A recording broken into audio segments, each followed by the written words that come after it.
Way back in 1992, an immigrant from Ukraine came to the US in search of some opportunity. This young teenager was accompanied by his mother, and they barely had any money for their daily expenses. Due to limited cash on hand, he used to save his old Soviet notebooks for school and queued up with his mom for food stamps under government subsidy. At the same time, there was another guy who had lost a small fortune in the dot-com bubble and was in quest of finding something big. Now, the friends have come together to disrupt the communication sector by inventing a mobile messaging app which today has over 1.2 billion monthly active users with over 30 billion messages sent every day. The friends we are talking about are Jan Koum and Brian Acton, and the company they founded together is none other than the most popular mobile app currently in the world, WhatsApp. Jan is no stranger to failure and is a founder who had to go through his fair share of rejections by top tech companies, including the one that eventually bought their servers only to become the most valuable messaging platform on the planet.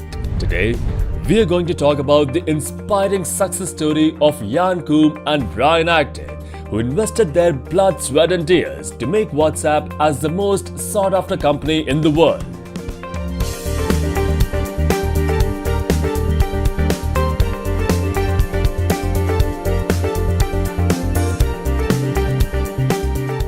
Jan was born in the rural areas of Ukraine. This was during the Soviet era, so being a Jewish and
but he always believed that whatever did not kill you only made you stronger, and his adversities were only making him more resilient. In the next 2 years, he had fully trained himself all about computer networking and was all set to take up his next task.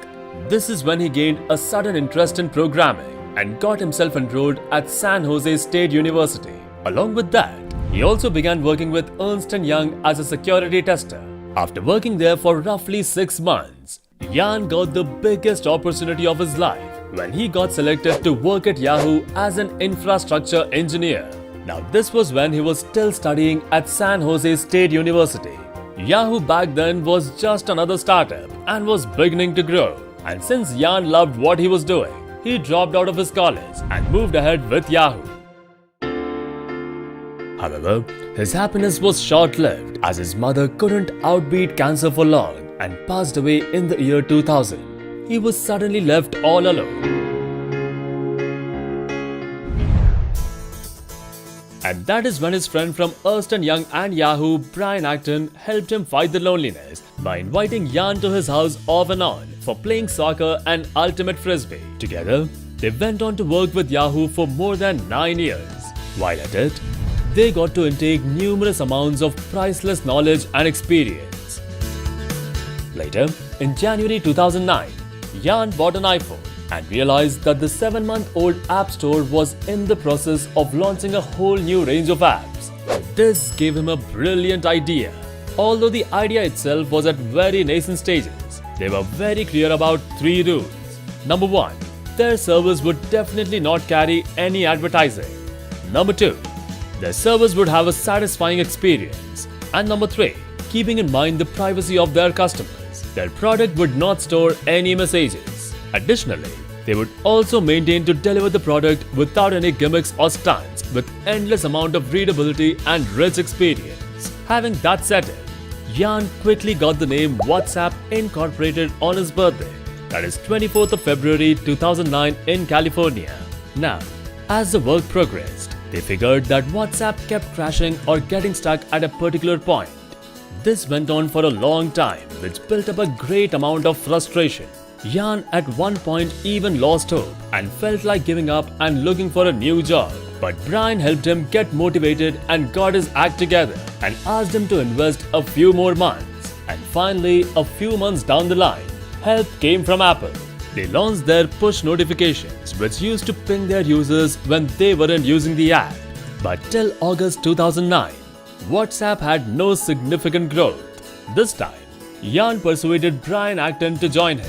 Later, in October of 2009, Brian contacted several old Yahoo buddies and got together a $250,000 in seed funding. This earned Brian the title of co-founder, and since then, there was no stopping to this tech phenomenon. By the early 2014, WhatsApp had witnessed humongous growth in its user base, with millions of people across the globe using its messaging service.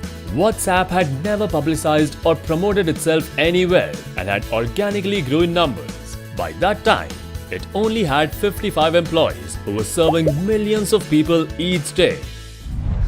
Later, the very next month in February 2014, Facebook declared that they were acquiring WhatsApp in a deal which was touted to be one of the biggest acquisitions in the tech history.